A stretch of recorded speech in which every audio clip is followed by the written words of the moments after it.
Em educação, sabemos que resultados imediatos, quando aparecem, costumam ser restritos a uma escola ou uma cidade pequena. Com o município cearense de Sobral, no entanto, foi diferente.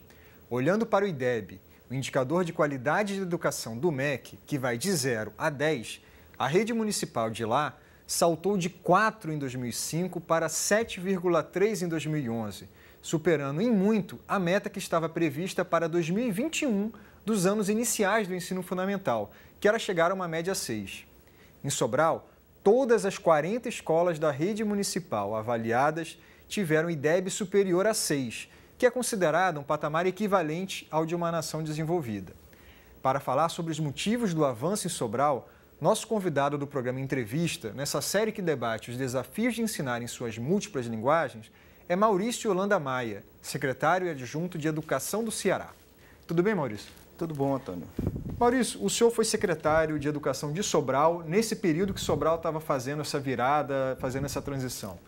Qual é o segredo? O que aconteceu lá? Eu fui um dos secretários. O segredo, se é que é segredo, eu diria que é o seguinte: a gente precisa ter uma ideia muito clara do que é necessário fazer, não ter medo de errar e não ter orgulho de corrigir os erros. Esse é o básico. E o que eu diria é que a gente precisa construir numa rede municipal, por exemplo, do porte da de Sobral, mas também em cada escola, um grande senso de responsabilização de cada agente, tá? Então, o professor saber claramente que ele é responsável por dar uma boa aula, o diretor saber que ele é o responsável por liderar sua equipe para que todos tenham trabalhem bem, né? E a secretaria saber da sua responsabilidade. E a responsabilidade da secretaria é prover para as escolas e professores as condições de trabalho necessárias para que ele também possa fazer um bom trabalho. Então, se você cria esse circuito de responsabilidade, tá? Envolvendo inclusive os pais, quando é o caso, e se você tem coragem de mudar o rumo quando percebe que precisa se corrigir, as coisas acontecem naturalmente. Mas como induzir isso na prática? Como isso aconteceu na prática? Olha, na prática, nós nos deparamos em final de 2000, nós nos deparamos com uma situação em que 48% das crianças de 8 anos estavam terminando a segunda série na época, que hoje corresponde ao terceiro ano do fundamental, sem saber ler palavras. E essa é uma realidade que você encontra em praticamente todas as redes brasileiras.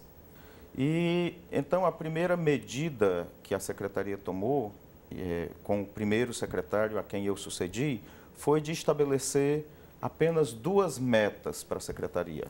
Meta 1, a alfabetização de todas as crianças de Sobral, estudantes da escola pública, municipal, até os 7 anos de idade. Meta 2, a alfabetização de todas aquelas crianças que tinham passado já pelo segundo ano de escolarização, que já estavam na terceira série, na quarta série e que também não sabiam ler. E por que isso? Porque se você não garante à criança o domínio da codificação, da escrita e da leitura da língua, da sua língua nativa, você condena, no caso, quem faz isso, ou um sistema que faz isso, condena essa criança à ignorância, porque ela não vai poder aprender outras coisas, ela não vai conseguir seguir o livro didático. O que Sobral, a Secretaria de Educação de Sobral deu de apoio ou mudou as práticas profissionais? Então, a Secretaria de Educação, à época, produziu, vamos dizer assim, uma intervenção sistêmica. Ela percebeu que, para conseguir a meta, ela tinha que intervir em todas as dimensões do processo de aprendizagem. Então, ela começou produzindo material específico de alfabetização para as crianças e entregando esse material na mão de cada criança. Mas isso pressupunha que o professor seja o grande gestor desse processo de aprendizagem. Então, prover formação continuada em serviço para o professor. O que eu chamo de formação continuada e em serviço? Uma formação que tem por objeto de conversa, de estudo e de planejamento o que o professor faz na sala de aula, o que ele fez no mês que passou e o que ele pretende fazer no mês que vai se iniciar. Além disso, o professor foi incentivado a ficar nas séries de alfabetização e trabalhar bem, porque foi oferecida uma gratificação para os professores alfabetizadores, né? Então, num certo sentido, a primeira intervenção é na sala de aula, junto aos alunos e os professores. Uma segunda dimensão de intervenção é na gestão da escola. No caso, o que foi a nossa atuação em relação à gestão da escola? Nós rompemos com um sistema de indicação política dos diretores por uma seleção meritocrática, tá? E nós concedemos autonomia financeira, pedagógica e administrativa à escola. O que significa autonomia financeira?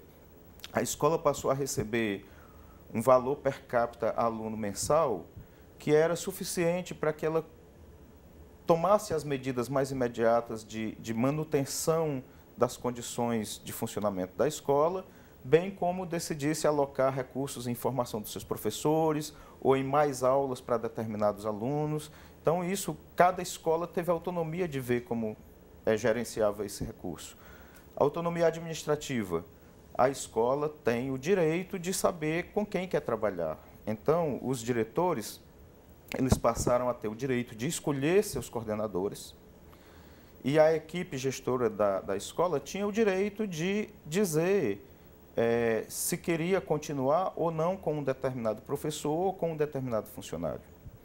Porque se eu vou cobrar resultados do diretor, eu também tenho que dar autonomia para esse diretor trabalhar da forma como ele acha que é necessário, tá? Um terceiro ponto foi o nível de gestão na Secretaria da Educação. Então, houve toda uma redefinição do funcionamento da Secretaria, no sentido de capacitá-la a acompanhar, a monitorar resultados, né?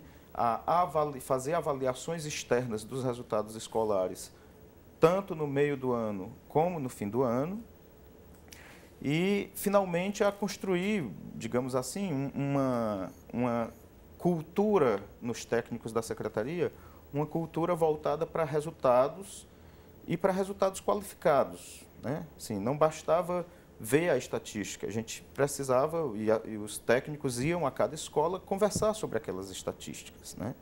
Além disso, nós criamos um prêmio para todas as escolas que conseguissem suas metas, um prêmio importante, um valor considerável, que era apropriado pelo professor, quer dizer, que beneficiava diretamente a pessoa, e eu acho muito importante que hajam prêmios nesse sentido. Mas como na educação a gente consegue avaliar isso, né? Porque o professor muitas vezes acha injusta essa avaliação que vem de fora, tem problemas, os alunos vêm com carências que o professor acha que não é culpa dele, que não é responsabilidade dele totalmente, de certa maneira realmente ele tem razão.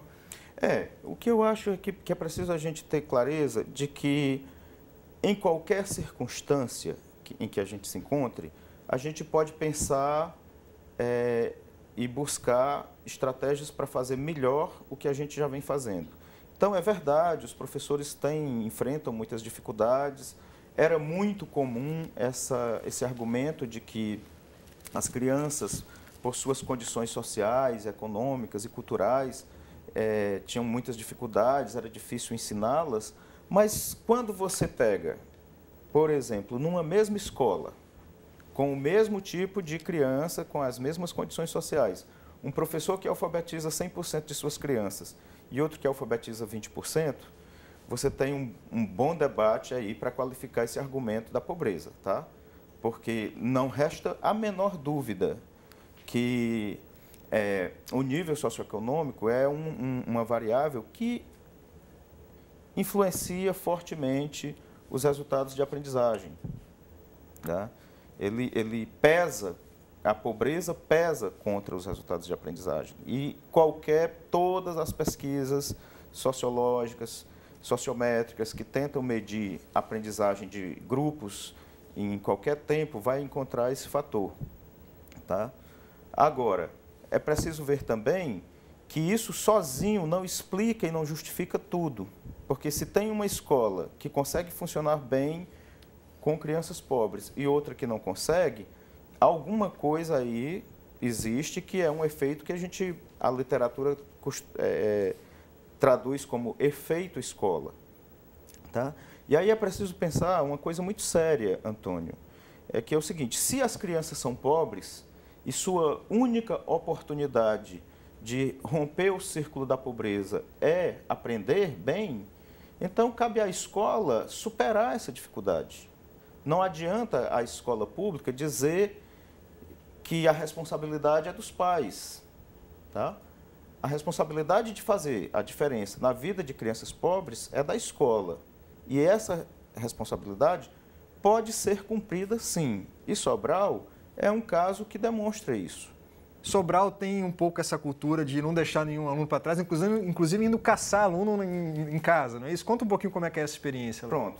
Quando nós criamos essa estratégia em Sobral, chegou um momento, inclusive, em que algumas escolas tentaram fazer esse movimento, né, de transferir, né, os meninos com mais dificuldade. E aí o que existe é que na regra de avaliação de Sobral, que depois nós trouxemos para a política estadual, cada menino matriculado que não faz a prova conta no processo de avaliação como um nota zero. Uhum. Então, não interessa a ninguém perder um aluno. E, curiosamente, isso teve uma consequência que nós não esperávamos. É que o abandono de Sobral caiu, praticamente desapareceu. Desde 2007, que a taxa de abandono de crianças em Sobral, numa rede de quase 25 mil crianças, de 1º a 9º ano, é menor que 1. Fica entre 0 e 0,7. Tá? Isso prova também uma outra coisa, que não é porque as famílias são muito pobres que a criança abandona a escola. Eu costumo dizer que as crianças abandonam a escola quando a escola é pobre. Quando a escola é pobre de perspectivas, quando a escola é pobre de responsabilidade pelo cumprimento do seu dever, a criança começa a não ver qualquer diferença entre estar em casa, estar na rua e estar na escola. Mas agora, o que um professor pode fazer, uma escola pode fazer, quando o aluno simplesmente não quer ir à aula, o pai não quer levar, ou está faltando muito? Olha, o que ele pode fazer? Primeiro, o professor e o diretor, ele precisa conhecer a lei brasileira e saber que quando a Constituição diz que o ensino fundamental é obrigatório, ele é obrigatório porque o Estado tem a obrigação de prover e os pais têm a obrigação de matricular.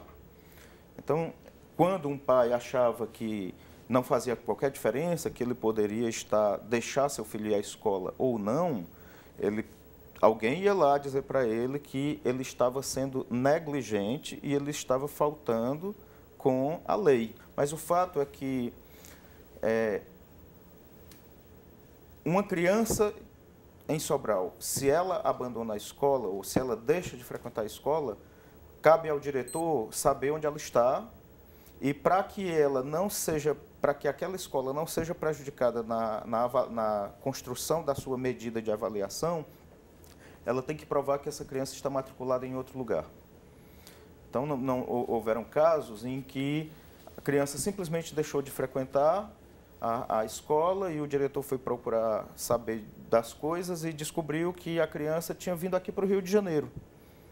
E o diretor entrou em contato com o Conselho Tutelar aqui no Rio de Janeiro, da região do bairro onde a criança veio, e falou que precisava que o Conselho ajudasse essa criança a encontrar uma vaga aqui e precisava de uma correspondência oficial que provasse que essa criança estava regularmente matriculada numa vaga aqui, tá? Numa escola daqui. Então, esse nível de responsabilidade, que não é difícil de aprender, é o que produziu esse efeito em Sobral. Professor, muito obrigado pela sua presença, muito obrigado a vocês que nos assistiram e até o próximo programa. caminho